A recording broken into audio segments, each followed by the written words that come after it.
करीब 6 से 7 दिन हो चुके हैं मुझे टीवीएस ऑर्बिटर को अपने घर के आसपास में लोकल काम के लिए यूज करते हुए। मैं इधर उधर के छोटे मोटे काम आजकल इसी से कर रहा हूँ। तो इसमें कुछ चीजें जो मुझे अच्छी नहीं लगी ना, कुछ है नेगेटिव पॉइंट्स भी है, तो वो मैं वीडियो में शेयर करूंगा आपसे। अच्छी चीजें भी हैं स्कूटर को लेकर। और कल मैंने इसको जब 100% चार्ज किया था तो मैंने उसका एक वीडियो बनाया था, आप देख रहे होंगे स्क्रीन पे। उस टाइम मैंने इसकी ट्रिप को 0 कर दिया था। ओडोमीटर आप इसमें चेक कर लो कितना है। तो अभी मैं कल से ही इसको लोकल काम में यूज ले रहा हूँ और आज भी मैं अपने कुछ काम के लिए जा रहा था। एक्चुअली मुझे घर शिफ्ट करना है, तो मेरे ये ठीक काम आ रहा है। वैसे ये आज चला जाएगा शाम को, तो मुझे दुख होगा क्योंकि काश कम से कम मेरा काम तो निकाल देता है यार। ये अभी 79% बैटरी बची हुई है, इसमें रेंज टेस्ट चल रही है। साथ साथ वीडियो के लास्ट में आपको समझ में आ जाएगा क्या रेंज ये रियल लाइफ में निकाल के दे रहा है। इसमें जो क्रूज कंट्रोल आता है ना, आप किसी भी स्पीड पर इसको यूज नहीं कर सकते। देखो अभी 30 की स्पीड पर हूँ मैं और क्रूज रेडी, और 28 पर ये क्रूज सेट हो गया। अच्छा 28 पे हो गया। अब 21 पे लगा के देखते हैं। 21 पे नहीं लग रहा है। 22 नहीं, 23 की मिनिमम स्पीड होनी चाहिए। और जब क्रूज बंद करना होना तो भाई ब्रेक हल्का सा थोड़ा ज्यादा दबाना पड़ेगा। नॉर्मली जो अपाची आरटीआर 310 है मेरे पास, उसमें क्या होता है, उसमें हल्का सा टाइप करने से ही क्रूज हट जाता है, लेकिन इसमें थोड़ा ज्यादा, देखो नहीं हट रहा, हाँ अब हटा है, तो थोड़ा ज्यादा आपको दबाना पड़ेगा। और ये चीज ध्यान रखना आप, ये अदरवाइज रिस्की हो सकता है अगर आपको हैबिट्स नहीं है। मुझे हैबिट है थोड़ा लाइट सा दबाने की अगर क्रूज मेरे को हटाना है तो। अभी मुझे याद आया, आज मैंने इंट्रोडक्शन तो दिया ही नहीं है अपना। तो दोस्तों, मैं आप सभी का दोस्त राइडर वीर जी स्वागत करता हूँ नए रिव्यू के अंदर। थोड़ा लेट हो गया इंट्रोडक्शन देने में। आज थोड़ा खुश भी हूँ, थोड़ा सा परेशान भी हूँ। और राइडिंग जैकेट इसलिए नहीं पहन रखा, मैंने बताया ना, मैं अपने लिए रेंट पर एक नया घर ढूंढने की तलाश में हूँ। लोकल सोसाइटी के अंदर मैं घूम रहा हूँ। अभी थोड़ा सा बारिश साइड आ गया तो जैकेट पहन के जयपुर की गर्मी में बार बार उसको उतारना पड़ना, परेशान हो जाता मैं। सॉरी, मेरे को वैसे पहन के आना चाहिए था, अदरवाइज मुझे नई वीडियो नहीं बनानी चाहिए थी। मैं समझ रहा हूँ ये चीज, मैं समझता हूँ, आपकी कसम, मेरी कसम खुश। ये तो चलो बाद की बात, इंपॉर्टेंट है फिलहाल हमारे लिए ऑर्बिटर में और क्या बढ़िया मिल रहा है क्या नहीं मिल रहा देखते हैं। अभी थोड़े फीचर्स की बात कर लेते हैं स्कूटर में। इसमें कुछ ऐसा आपको मीटर कंसोल देखने को मिल जाता है। बेसिक डिजिटल मीटर है लेकिन कलर्ड है। यहाँ पर साइड स्टैंड हटाने के बाद ये चीजें आगे आप देख सकते हो। मैं एक बार इसको हटा देता हूँ। ब्रेक दबाकर 1-2 सेकंड इसको होल्ड करके रखना है, तब ये स्टार्ट होता है, तुरंत स्टार्ट नहीं होता है। यहाँ पर eco and power mode, 2 mode आपको देखने मिल जाएंगे। स्पीड, यहाँ पे बैटरी परसेंटेज, यहाँ पे डिस्टेंस टेम्परेटी, ओडोमीटर है। उसके अलावा ये ट्रिप ए, ट्रिप बी, और ये दोबारा डिस्टेंस टेम्परेटी आ गया, टाइम आ गया। ये बैटरी लेवल्स है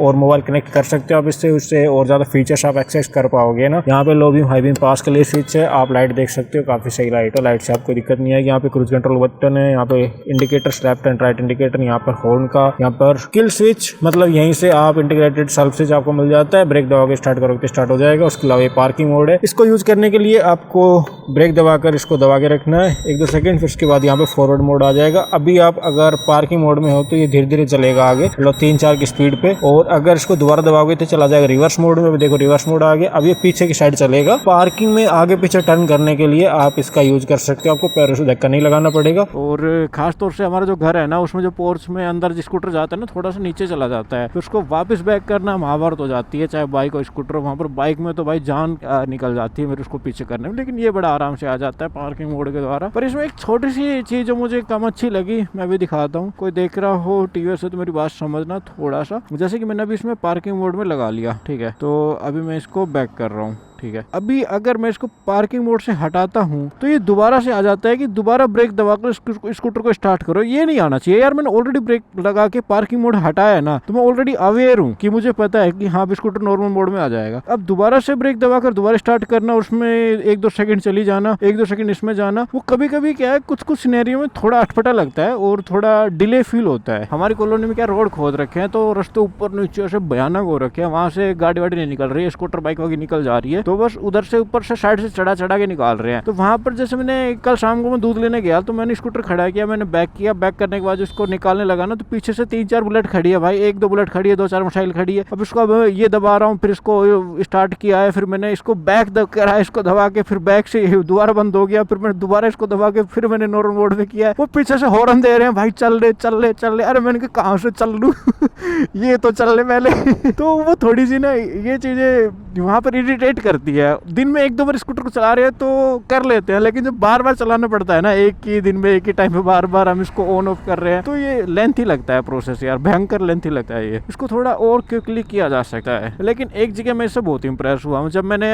iQube को देखा था ना पहली बार, मुझे उसमें सॉलिड फील आया था, भयंकर सॉलिड फील। हाँ यार, ये तो एक मजबूत सी चीज है iQube को लेकर, उसमें अभी भी वो चीज मुझे फील होती है। वो चीज इसमें मुझे कम फील होती है, इतनी मजबूत या फिर इतनी सॉलिड स्ट्रॉन्ग वाली फीलिंग्स मुझे नहीं आती है इसमें जितनी की iQube में आती है। लेकिन चलाने में, और जैसा कि मैंने बताया, हमारे वहाँ के रोड बहुत भयंकर तरीके से खोद रखे हैं। वहाँ पर एक दो बार स्कूटर नीचे टिक भी गया था, उधर सारे रास्ते खराब पड़े हैं, टूटे फूटे पड़े हैं, लेकिन स्कूटर की फेयरिंग में से कोई भी ऐसे रैटलिंग की साउंड या फिर कोई फड़फड़ाहट खड़खड़ाहट ये नहीं हुई। मतलब मस्त स्मूथ लगता है। कोई भी इलेक्ट्रिक में मैंने खास तौर से बहुत नोटिस किया, थोड़ा सा पुराना हुआ स्कूटर, उसमें से ऐसे फेयरिंग बजने की आवाज आने लग जाती है, हल्की हल्की की, क्योंकि इसमें इंजन की आवाज तो है नहीं, थोड़ा साइलेंट लगता है, तो इसमें छोटी सी आवाज भी ना चुभती है कानों में। कोई थोड़ी सी आवाज आए तो इरिटेट करती है। इंजन वाले मतलब IC वाले में फिर भी क्या है, थोड़ा कॉम्प्रोमाइज कर सकते हैं हम, हल्की फुल्की आवाज, क्योंकि वो थोड़ा साउंड दब जाती है इंजन के साउंड से। लेकिन इनमें यार सुनाई देती है भाई, एक एक आवाज ऐसे क्लियर सुनाई देती है हर एक चीज की। तो वहां पर मैं इससे इंप्रेस हुआ भाई। अभी तक ना किसी भी पैनल से, किसी भी फेयरिंग से कोई भी ऐसा रैटलिंग की साउंड या फड़फड़ाहट की साउंड मुझे नहीं आई है। ये चीज तो अच्छी है। बाकायदा स्कूटर ऑलरेडी 1500 के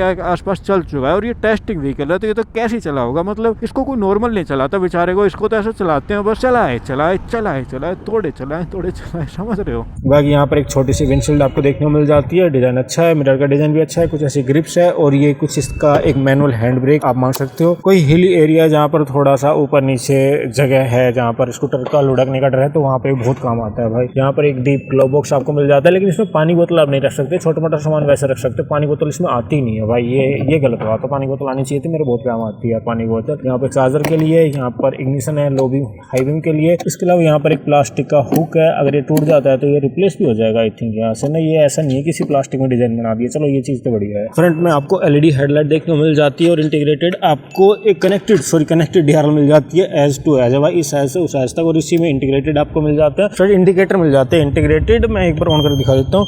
कुछ इस तरह से इंडिकेटर ऑन होते हैं इसके अंदर, काफी सही लगते हैं, और बीप बीप का साउंड भी करते हैं भाई ये, जो कि अच्छी बात है। कम से कम आप भूलोगे नहीं कि इंडिकेटर देखे मैं भूल गया था। यहाँ पर टेलीस्कोपिक सस्पेंशन, कुछ इस तरह का मडगार्ड आपको देखने मिल जाता है, कुछ इस तरह के अलॉय व्हील है, और यहाँ पर 90/80/14 इंच का ट्यूबलेस टायर आपको देखने मिल जाता है, और रियर के अंदर 90/12 सेक्शन का। फ्रंट में 14 इंच का टायर है, रियर में 12 इंच का टायर है। अगर आप एक ऐसे स्कूटर से अपग्रेड कर रहे हो या फिर स्विच कर रहे हो इसके अंदर, जिसके अंदर फ्रंट में 12 इंच का 12 इंच का टायर आता है ना, तो आपको 3-4 चीजें थोड़ी बेटर नजर आएगी स्कूटर में। अरे रुक जा भाई, एक तो इसकी हैंडलिंग भाई काफी अच्छी लगेगी, ट्रैफिक में इधर उधर मनवर करने में आपको थोड़ा बेटर कॉन्फिडेंट फील आएगा इसमें ना। उसके अलावा एक आपको कॉर्नर पे टर्न करोगे तो भी आपको थोड़ा कॉन्फिडेंट नजर आएगा, और ब्रेकिंग भी आपको थोड़ी बेटर लगेगी। तो ये कुछ सिनेरियो है जो कि अगर फ्रंट टायर आपका थोड़ा बड़ा हो जाता है स्कूटर का, तो वो थोड़ा बेटर फील कराता है इन चीजों के अंदर ना, तो वो नजर आएगा आपको डेफिनेटली। एक इसकी टॉप स्पीड यार, वो भी मुझे काफी सही लगी, 68 की टॉप स्पीड है, और वो प्रैक्टिकल है। और सबसे अच्छी बात बताया क्या है, मैं यहाँ पे रोकता हूँ एक बार, और 60 की स्पीड ये बहुत ही तुरंत पकड़ लेता है, मतलब टाइम नहीं लगाता। जैसे कि अभी मैंने थ्रोटल दिया, सिटी मोड में है ये, अभी देखना आप, मतलब ऐसा नहीं लगता है कि स्कूटर थोड़ा सा भी आपको फील करा रहा हो कि इस पर बहुत ज़्यादा एफर्ट्स लगाने पड़ रहे हैं इसको। खैर इलेक्ट्रिक है तो इलेक्ट्रिक में ऐसा महसूस तो नहीं होता जल्दी सी, बट फिर भी 60 की स्पीड जल्दी पकड़ लेता है। और दूसरा कि 68 पे चला भी जाता है, 2 लोगों के साथ ही मैंने 68 इसको चलाया हुआ है। आपको 68 टॉप स्पीड सुन के लग रहा होगा कम स्पीड है, बट आप खुद सोच कर देखो, आपके पास कोई एक्टिवा है, जुपिटर या फिर कोई भी इलेक्ट्रिक स्कूटर है, आप उसको नॉर्मल डेली टाइम में ना आप उसको 40, 50, 60 ही चलाते हो, उसको 80, 90 कोई नहीं चला रहा होता है। क्योंकि स्कूटर नॉर्मली जितना मैंने देखा है लोग लोकल कम्यूटिंग के लिए यूज करते हैं, लोकल इधर उधर थोड़ा अपने शहर में टहलने के लिए, छोटे मोटे काम करने के लिए, ऑफिस जाने के लिए, या फिर तो उस हिसाब से ये प्रैक्टिकल स्पीड है, आपको कोई दिक्कत नहीं आएगी और आपको महसूस भी नहीं होगा कि स्पीड कम है स्कूटर की, अगर आप लोकल काम में यूज ले रहे हो तो। और अच्छा पॉइंट ये भी है कि स्टेबल लगता है स्कूटर, 60-65 तक ना अच्छा स्टेबल है स्कूटर, आपको डराता नहीं है कि हाँ इसको धीरे करना है, मस्त चलेगा भाई 60 की स्पीड पे। और यहाँ पर आपको डुअल सस्पेंशन देखने को मिल जाते हैं, आपके गाँव में कुछ ज्यादा खराब रास्ते हैं तो मस्त चलेगा भाई, कोई दिक्कत नहीं है। कुछ इस तरह की आपको टेल लाइट देखने को मिल जाती है एज टू एज, और इसी में वैसे ही इंटीग्रेटेड यहाँ पर इंडिकेटर्स आपको देखने को मिल जाते हैं, और इस तरह के आपको ग्रैब हैंडल्स देखने को मिल जाते हैं, ये भी काफी सही है। और बूट स्पेस 34 लीटर का है। एक इसका ये जो फुटबोर्ड एरिया है ना स्कूटर का, वो मुझे काफी बढ़िया लगा, मतलब पैर मस्त रखे जा रहे हैं। दूसरा है कि इसमें मैं कुछ भी सामान रखता हूँ, एक्चुअली मैंने अभी CBR के पार्ट्स पेंट करवाए तो मैं यहाँ पे रख के ला रहा था, आराम से आ जा रहे हैं। मतलब ऐसा है कि वो बिल्कुल स्ट्रेट है दोनों साइड से ना, और उसमें कोई भी सामान अपन रखते हैं ना तो पूरा नीचे तक जाएगा, फुटबोर्ड एरिया पे रखा जाएगा। ऐसा नहीं है बीच में फंसता नहीं है, मतलब साइड से ऐसा टेढ़ा मेढ़ा नहीं है। डिजाइन वाइज मुझे स्कूटर बहुत ही प्यारा लगा है, बहुत ही क्यूट सा लगता है। जब ये स्कूटर को मैं पीछे से देखता हूँ ना, बड़ा प्यारा लगता है। नॉर्मली बहुत सारे स्कूटर ना ऐसे पीछे से ऐसे मोटे मोटे से नजर आते हैं, सांड से, मतलब कि स्कूटर फूल गया, आदमी इतना सा, या फिर ऐसे ट्राइंगल्स नजर आएंगे कि ट्राइंगल सा बन रहा है स्कूटर का, या फिर टेढ़े मेढ़े पता नहीं कैसे कैसे डिजाइन नजर आते हैं। मतलब पर्सनली मुझे आज तक स्कूटर ना पीछे से अगर कोई सबसे सुंदर लगा है ना तो वो दो स्कूटर है, एक तो बजाज का चेतक और एक ये ऑर्बिटर। डिजाइन वाइज पीछे से तो ये दो स्कूटर मुझे सबसे प्यारे लगे हैं, और इनमें से कोई एक बताऊं तो वो ऑर्बिटर है जो ज्यादा सुंदर लगा। बाकी रात के लिए जो स्कूटर की हेडलाइट है ना वो भी अच्छी है, सिटी कम्यूटिंग के लिए, इधर उधर लोकल घूमने के लिए ना बढ़िया हेडलाइट, आपको कोई दिक्कत नहीं आई विजिबिलिटी से। मिरर की विजिबिलिटी भी अच्छी है। सबसे अच्छी बात है स्कूटर का डिजाइन भी ऐसे बॉक्सी सा है ना, और इनका डिजाइन भी ऐसे स्क्वायर रख दिया तो ऐसे देखने में ओड भी नहीं लग रहे, अच्छे लग रहे हैं। और दूसरा कि इनमें विजिबिलिटी बहुत लंबी चौड़ी आ रही है, मतलब कि रोड के ऊपर प्रॉपर दिखाई दे रहा है कि कहाँ तक क्या चीजें जा रही है, ऐसे टेढ़े मेढ़े मिरर नहीं है, तो मस्त लग रहे हैं मुझे मिरर इसके। अभी हम दो लोग हैं, मैं ऊपर लेके जाऊंगा, आराम से चला जाएगा। लेकिन दिक्कत पता है कहाँ पे आती है, ये आ गया। एक अच्छी बात है इसमें हिल होल्ड एक्टिवेट हो जाता है जब भी आप किसी ऐसी जगह पे होते हैं जहाँ पे स्कूटर इक्वल नहीं है, मतलब वो या तो चढ़ाई पे, फिर उतरान पे, मतलब ग्रेडेंट या फिर इंक्लाइन, ऐसा कुछ करके जगह पे खड़े होना। लेकिन ग्रेडेबिलिटी एंगल लगभग 10 डिग्री के आसपास होना जरूरी इसलिए है क्योंकि इसका है 60 डिग्री, तो ये यहाँ पर थोड़ी गड़बड़ कर देता है। तो अगर 10 डिग्री होता है ना वो ज़्यादा प्रैक्टिकल हो जाता है चीज़ों को लेकर। अभी जैसे हिमांशु मैंने यहाँ पे स्कूटर रोक लिया है और अब मैं इसको चढ़ाने लगूंगा, ये चढ़ नहीं पाएगा, देख रहे हो, क्लोज थ्रोटल का ऑप्शन आ गया इसमें। नॉर्मल टाइम में स्कूटर से आपको कोई दिक्कत नहीं आएगी इस चीज़ को लेकर, और आपको बैलेंस लगेगा और बढ़िया लगेगी चीज़ें। लेकिन बस आपको एक दो जगह ऐसा लगेगा थोड़ा रिस्की। एग्जांपल लो, आप किसी हिली एरिया में घूमने जा रहे हो, आपके शहर में कोई एक जगह है जहाँ पर आप वीकेंड पर या फिर कभी महीने में एक दो घूमने जाते हो, पहाड़ी एरिया, वहाँ पर कुछ भी हो सकता है, नेचर को लेकर हो या फिर कुछ भी। एग्जाम्पल आप घूमने जा रहे हो हिली एरिया में, और जो रोड है थोड़ी दूरी तक ऊपर चढ़ रही है, और वहाँ पर ट्रैफिक की वजह से आपको रुकना पड़ गया, मतलब रोड ऊपर की साइड चढ़ रही है, ट्रैफिक की वजह से आपको रुकना पड़ गया। अब आप इसको दोबारा चलाओगे और उसका जो एंगल है ना वो 60 डिग्री से ऊपर चला गया, तो वहाँ पर ये चल नहीं पाएगा, और वो एक थोड़ा रिस्की मोमेंट हो जाएगा। हो सकता है आपके आगे ट्रैफिक हो, पीछे ट्रैफिक हो। अब जैसे कि मैंने इसको यहाँ पे रोक रखा है इतनी देर से, लेकिन अब मैं इसको थ्रोटल देता हूँ, देखो सिटी मोड में एक्टिवेटर सब चीज़ें, देखो हम दो, और ये एक्चुअल में अभी हिल होल्ड इसमें एक्टिवेट हो गया, लेकिन उस टाइम पे हिल होल्ड भी एक्टिवेट नहीं हो रहा था। कभी कभी हिल होल्ड में भी एरर है, ये समझ लो 95% टाइम एक्टिवेट हो जाएगा, 5% ऐसा टाइम आएगा कि उस टाइम ये एक्टिवेट नहीं हुआ है। इसके लिए आपके पास एक ही ऑप्शन बचता है कि आप थोड़ा सा पीछे लेकर थोड़ा पैरों से फ्लो बनाकर फिर इसको चढ़ाएं, देखो ऐसे, हाँ चढ़ गया। बाकी ये सिनेरियो बहुत ही रेयर आपको फील होगा। नॉर्मल टाइम पर जो अपने रोड के ऊपर फ्लाईओवर्स वगैरह होते हैं उन पर कभी कोई दिक्कत नहीं आएगी, क्योंकि उनका एंगल ज़्यादा नहीं होता है, वो 3 से 4 डिग्री के आसपास होता है नॉर्मली, मैक्सिमम से मैक्सिमम 4-5 डिग्री चला जाएगा, इससे ऊपर नहीं होता है। तो इसका 60 डिग्री है तो वहाँ पर कभी कोई दिक्कत आपको नहीं लगेगी। अगेन मैं हाईलाइट कर दूँ, ये दिक्कत आपको तभी आएगी जब आपने स्कूटर को रोक लिया हो। अगर इसका फ्लो बना हुआ है स्पीड का 10, 12, 15, 20 की स्पीड पे, तो वहाँ पर चलता रहेगा, कोई दिक्कत नहीं आएगी। लेकिन एक बार रोक लिया और आपको लगभग 7-8 डिग्री से ज़्यादा की चढ़ाई पे चढ़ना है रोड पे हिल एरिया में, तो वहाँ पर डेफिनेटली थोड़ी दिक्कत ही आपको करेगा। बाकी स्पीड का फ्लो हल्का सा भी रहेगा तो चल देगा। मैक्सिमम लोग ये देखते ही नहीं है कि उसका ग्रेडेबिलिटी एंगल क्या है, मतलब वो कितने डिग्री पर आराम से इजीली कितनी स्पीड पर चढ़ पाएगा। ये चीज़ देखनी भी एक इलेक्ट्रिक स्कूटर या बाइक के लिए बहुत बहुत बहुत इंपॉर्टेंट है। अगर आप एक अच्छा पैसा उसमें पे कर रहे हो, अच्छा क्या पैसा तो पैसा होता है ना भाई, अगर आप डाल रहे हो तो देखो ना उसको, वो अच्छा होना चाहिए। बाकी रेंज क्या है वो तो अभी थोड़ी देर में जब वीडियो खत्म होगी तो आपको मैं बता ही दूंगा कि कितनी % बैटरी चली गई है और कितने किलोमीटर चला है, कितनी % बैटरी बची है और कितने किलोमीटर रोड चल सकता है। एक चीज और जो मुझे अच्छी नहीं लगी ना, और इसमें जो बूट स्पेस है ना, एक बेसिक सा फुल फेस हेलमेट है ना, वो भी सही से नहीं आ पाता है, तो आप हाफ फेस हेलमेट जो होते हैं ना वही रख सकते हो। तो ये एक अच्छी बात नहीं है, कम से कम एक फुल फेस हेलमेट तो आ जाना चाहिए था। एक बेसिक हेलमेट जो कि थोड़े बड़े साइज का भी नहीं है, वो भी अगर मैं सेंटर में रखा, थोड़ा सा इसको इधर रखता हूँ ताकि ये इसके सामने आ जाए, और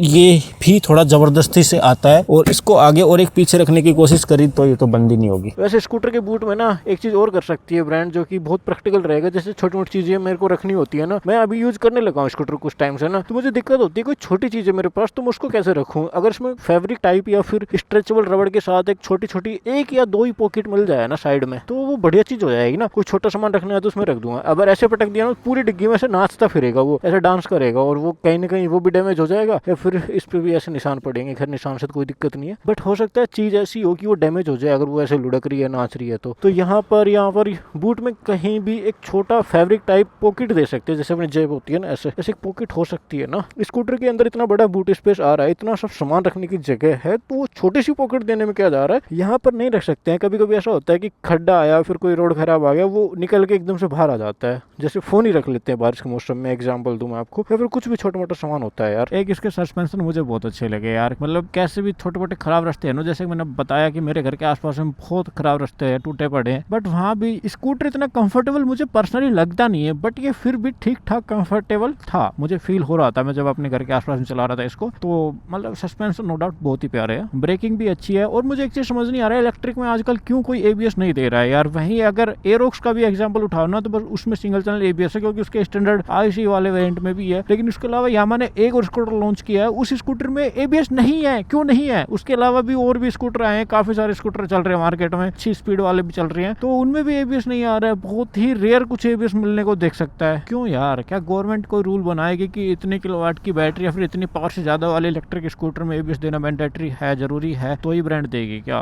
देने शुरू करो। चल इसमें तो नहीं तो iQube में तो दे दो, iQube में तो दे ही सकते हो यार। और इसकी रेंज को लेकर एक चीज बता दूं कि मैंने इसको फिक्स एक मोड में नहीं चलाया, क्योंकि मैं इसको बार बार स्विच कर रहा हूँ सिटी मोड में, लेकिन ये बार बार चला जा रहा है इको मोड में। वो इसलिए होता है क्योंकि जब भी इसका इग्निशन ऑफ करके ऑन करता हूँ ना मैं, तो ये डिफॉल्ट इको मोड में आ जाता है, मतलब इको मोड में अपने आप आ जाता है। लेकिन सिटी मोड में डाल देता हूँ तो सिटी मोड में चलता रहता है, फिर दोबारा बंद करूंगा तो दोबारा ये इको मोड में चला जाएगा। तो मैं कभी कभी तो इसको सिटी मोड में डाल लेता हूँ, कभी कभी मैं डालना भूल जाता हूँ, लेकिन जब मुझे पावर की कमी महसूस होती है तब मेरे को याद आता है कि सिटी मोड में डालना है इसको। तो ऐसा हो रहा है कि 30-40% ये सिटी मोड में चला है, बाकी 60-70% ये इको मोड में चला है। और अगर डायमेंशंस की बात करी जाए तो यहाँ पर 760 mm सीट हाइट है, मतलब ऑलराउंडर होता है स्कूटर। वैसे भी कोई भी कैसी भी हाइट का इंसान चला सकता है, क्योंकि सीट हाइट काफी लो होती है। 845 mm सीट की लंबाई है, काफी लंबी सीट है भाई। और लगभग 165 mm ग्राउंड क्लियरेंस है, मतलब जमीन से इसकी हाइट। इसका व्हील बेस एग्जैक्ट में क्या है नीचे मेंशन कर दूंगा। स्कूटर के अंदर दो वेरिएंट आते हैं, V1 V2। V1 आता है 1.8 किलोवाट बैटरी के साथ, V2 आता है 3.1 किलोवाट बैटरी के साथ। इनकी रेंज भी अलग अलग है, V1 की 58 IDC और इसकी है 158 IDC। इसकी 158 IDC है ना, रियल लाइफ में 100-110 निकाल रहा है। वहीं अगर आप वो 86 IDC वाला लोगे ना, तो उसकी रियल लाइफ में शायद 50 के आसपास कुछ निकल कर आएगी। और ये जो रियल लाइफ रेंज है ना, ये अप्रोक्स है, इसमें 2-4 किलोमीटर ऊपर नीचे हो सकता है। टीवीएस की मुझे एक चीज और अच्छी लगती है, मैं आपको बताता हूँ, शायद आपको कोई बताता नहीं होगा या फिर आपने किसी से सुना नहीं होगा। मेरे पास भी ना टीवीएस के कुछ प्रोडक्ट आते रहते हैं रिव्यू के लिए, जैसे कि मैंने एंटोर का किया था, अब इसका कर रहा हूँ। बाकी ब्रांड्स ऐसे प्रोडक्ट भेजते नहीं है, भेजते हैं तो बहुत ही रेयरली भेज दे तो अलग बात है। बाकी टीवीएस खुद ऐसे करता है कोशिश की, हाँ भाई ये मेरी बाइक है, मेरा स्कूटर है, ये आपके शहर में आ गया है, मतलब टेस्टिंग व्हीकल या फिर फ्लीट व्हीकल जो भी है, आप इसका रिव्यू कर दो, मतलब आपको जैसे ठीक लगे बोलो। ऐसा नहीं होता कि उनकी साइड से बोलना है, भाई हमें जो सही लग रहा है हम वो बोलते हैं, ऐसी कोई दिक्कत नहीं है। ये नॉर्मल चीजें होती है, कोई ऐसे पैसे नहीं दे रही है ब्रांड में, बस एक प्रोडक्ट दे रही है कि आप इसका रिव्यू कर सकते हो, आप जैसी आपको जैसे ठीक लगे उस हिसाब से। लेकिन और कोई ब्रांड ऐसा नहीं कर रही है। टीवीएस खुद से कोशिश करती है चला चला कर कि हाँ भाई आप करो, रिव्यू करो, प्रोडक्ट लो आप रिव्यू करो। लेकिन और किसी ब्रांड के लिए भाई धक्के खाने पड़ते हैं। शोरूम जाओ, उधर से ट्राई करो, उधर से ट्राई करो, कहीं से मिल रहा है नहीं मिल रहा है, रेंज करो वगैरह वगैरह। यार ये चीज तो बढ़िया है, चलो टीवीएस में मतलब ठीक है, ब्रांड को ये चीजें खुद से कोशिश करनी चाहिए। वैसे ना एक बार मेरे पास फोन आया था चेतक के किसी लॉन्च के लिए, तो मैंने बोला था कि यार मेरे शहर में आएगा ना तब मुझे दे देना चलाने के लिए 2-3 दिन के लिए, मैं रिव्यू बना के डाल दूंगा। लॉन्च पे आना थोड़ा पॉसिबल नहीं है यार, मेरा आजकल लॉन्च पे जाने का मन करता भी नहीं है। बट उन्होंने उसके बाद कोई रेस्पॉन्स ही नहीं दिया। उसके बाद मैंने खुद से भी 1-2 बार ट्राई किया, बट नहीं मिला मुझे चेतक। मुझे ये जरूर बोला गया था कि आप शोरूम पे जाओ, शोरूम पे वीडियो बना लो। मैं उसका रिव्यू कैसे करूँ शोरूम पे खड़ी? मैं उसको जब तक 2-3 दिन चलाऊंगा नहीं, मैं कैसे बताऊँ उसके बारे में यार? तो थोड़ा सा यहाँ में फंस जाता हूँ। लेकिन मैं आजकल ट्राई कर रहा हूँ थोड़ा खुद से अप्रोच करने की चीज़ों को, खुद से रिव्यू करूँ, खुद से चीज़ें उठाऊँ, लॉन्च इवेंट के चक्कर में ना पड़ूँ, क्योंकि वहाँ पे ऑनेस्टी धीरे धीरे पता नहीं कहाँ चली जाती, समझ नहीं आता रहे यार। ऐसे रोड पे आके महसूस होता है कि हाँ यार सस्पेंशन अच्छे स्कूटर के हिसाब से। यकीन करना इससे भी बहुत भयंकर गंदे रोड है मेरे एरिया में, जहाँ पे मेरा घर है जयपुर में। देखो स्कूटर में वेरिएंट 2 है लेकिन प्राइस 3 है। वो ऐसा इसलिए है कि जो V1 आता है वो 2 प्राइस के साथ अवेलेबल है, एक विद बैटरी एक विदाउट बैटरी। अब इसमें एक सब्सक्रिप्शन आता है, अगर आप बैटरी नहीं लेना चाहते सब्सक्रिप्शन ले लो, बैटरी ब्रांड देगी और आपको हर महीने बैटरी के नाम पर एक छोटा सा अमाउंट उनको देना है, 800-900 रुपए कुछ है वो। और वो देना भी किसके लिए, जिसकी रेंज 86 किलोमीटर है V1। अगर छोटा भाई समझकर बात मान रहे हो तो V2 की साइड ही जाना, V1 की साइड ना जाना। अगर आपकी रनिंग बहुत ही कम किलोमीटर की, आप बहुत ही रेयरली कभी चलाते हो थोड़ा बहुत, तो आप V1 की साइड जा सकते हो, लेकिन V2 ज्यादा प्रेफर करो यार, मैं तो ये बोलूंगा, क्योंकि 100 किलोमीटर रेंज तो एटलीस्ट आपको मिलेगी। और इलेक्ट्रिक स्कूटर है तो इतना तो चाहिए ना,